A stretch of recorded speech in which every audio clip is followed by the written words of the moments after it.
Hi, this is Anna Imagination with the Healing Garden. Welcome to Shifting Perspectives. We are going to talk about rock bottom. This is why I have a huge problem with psychology right here. There is codependency. Codependency originally was the concept that you have an addict and an enabler. This is wrong. Codependency exists when you have a projector and an internalizer, or an internalizer and an internalizer. Codependency has nothing to do with addiction. A person who is an addict is somebody who avoids their problems because they internalize them. They are not a projector. An avoider is usually someone who is quiet. They are usually somebody who absolutely struggles with a full system failure shutdown. And they are somebody who usually struggles with stonewalling, going silent. An avoider is usually the most quietest, most gentle of those who are abused. And the only way they can deal with their addiction, the only way they can deal with their traumas and with their fear system is through avoidance.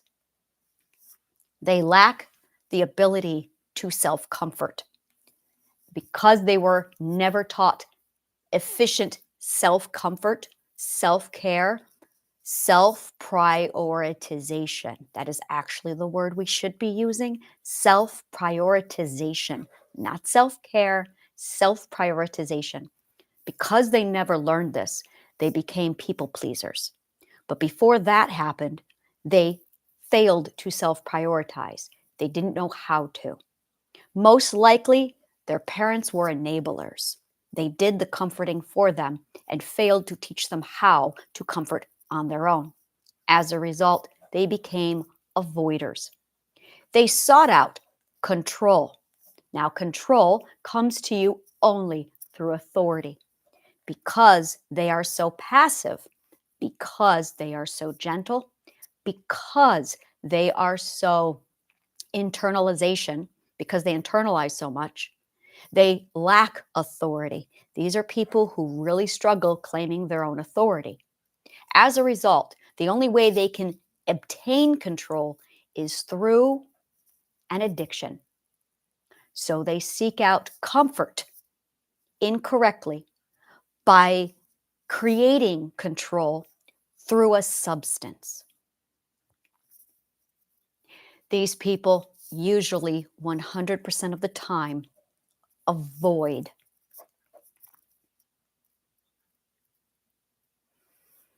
Anger. They most likely will never get angry. They're too chill. They're too indifferent. They don't care.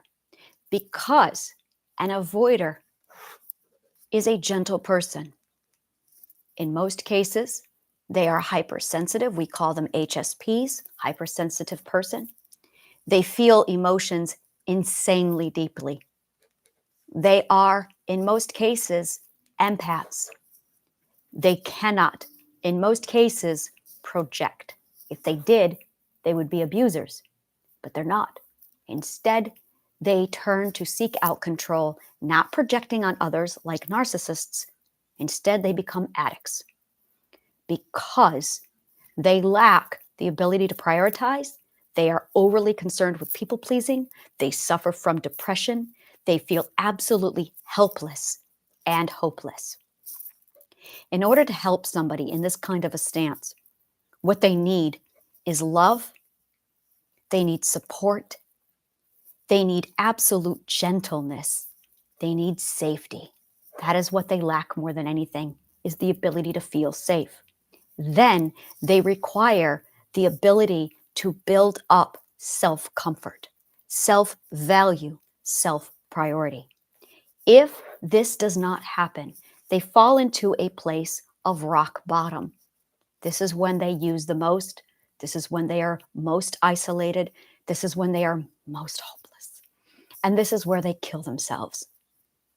This is where all suicide takes place. Now, Alcoholics Anonymous teaches people to abandon addicts. Literally the exact opposite. Their concept is that change happens at rock bottom. No, it doesn't. Suicide happens at rock bottom. Change happens in anger. I'm going to say that again. Change happens at the third stage of anger. And who doesn't get angry? Avoiders. They have to get angry with themselves. That's the problem. They have to get angry at themselves. This is where the cycle happens. A projector will get angry at other people to the point where they'll finally say, I've had enough. Somebody who is kind of assertive, somebody who is 100% assertive, will say, I've had enough. And they will allow anger so that they change their situation. So people who do change either get angry at the situation, they get angry at other people, or they get angry at themselves. But this occurs in anger. It doesn't occur at rock bottom. It occurs at the breaking point. The breaking point does not exist at rock bottom. It occurs in the breaking point, which is self-anger. You have to be so angry with your situation, frustrated with yourself, that you finally change. When you change, you take control and you practice your authority. When you practice your authority, you start to set boundaries, and that is when you see change. But this is not what we teach people. 99% of codependent resources instruct people to abandon the addict. That immediately plummets the addict, in most cases, back into a cycle, back into feeling rejected, back into self-loathing, back into avoiding, back into the drug, and then they die if the drug doesn't kill them first. It is the absolute polar opposite of what they need. This is why I'm so angry at psychology. This is it right here. Is because they are currently loudly promoting a behavior that 100% abandons the people who need their support most and puts them in a position of sheer hopelessness that leads to suicide. The success rate of Alcoholics Anonymous is 8 to 12%. Look it up. The reason why it's 8 to 12% success rate is because it's a garbage system. The reason why it's a garbage system is because of this. Because it doesn't work. Because if it did, it would have a higher success rate. A person who struggles with this cycle needs support, needs safety, and needs love. And they need no enabling. They have to be given a psychologically safe place to fail. They need to be given a psychologically safe place to make mistakes. But if you have the consequence of abandonment holding over you if you fail, that's not psychologically safe. As a result, the addict escapes even further. I hate saying the words the addict. It's not a label. The person, the internalizer, then seeks out escape because they feel like they have no control. And their brain is hardwired, compliments of the subconscious mind in its constant pursuit to preserve energy, to look for a feeling of control instead of authority where they can take control. So to break the cycle of addiction, you need 2 things, technically 3 things. You need psychological safety. I'm going to cry.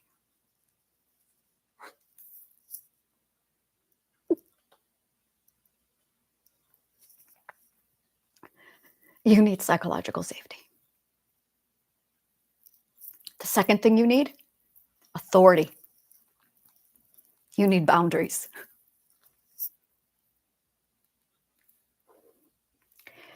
And the third thing you need is self-love, self-priority,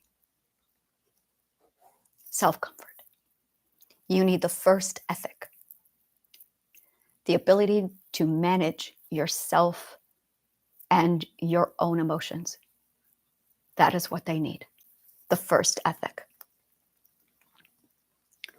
I'm going to say again, the cure to addiction is psychological safety, authority and boundaries, and self-priority.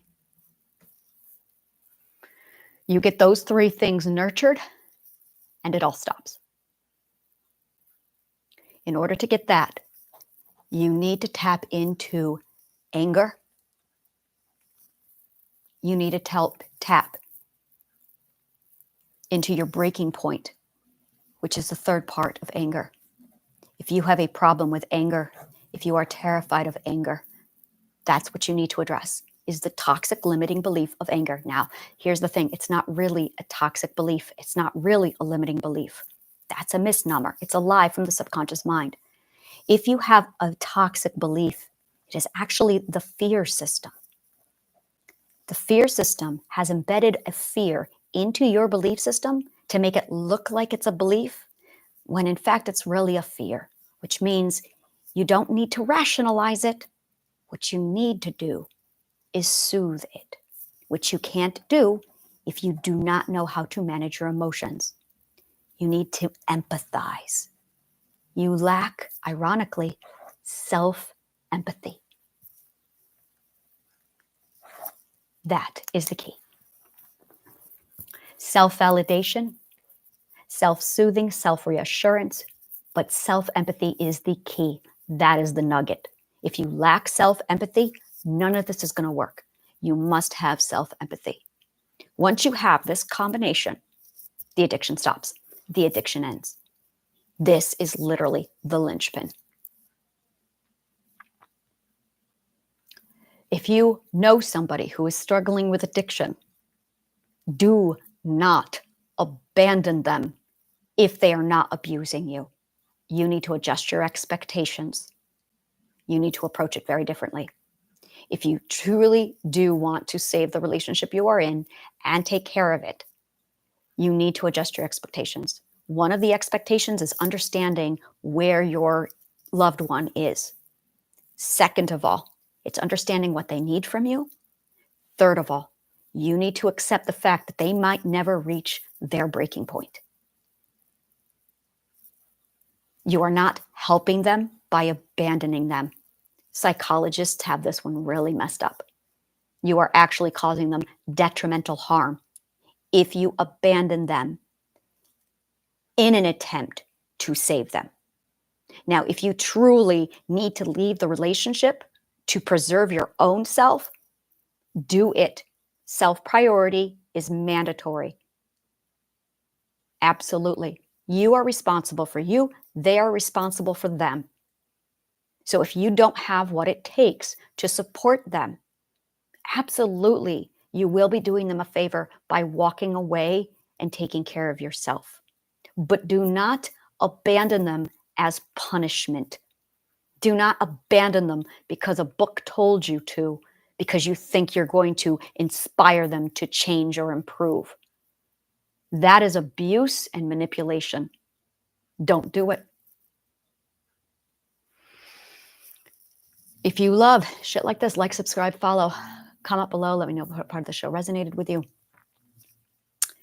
And I am building my community. Take a look at my Linktree account below and browse the directory. I have 4 parts to Authenticity City. Take whichever part resonates with you. Join my community. Thank you so much, and may the kindest of words always find you.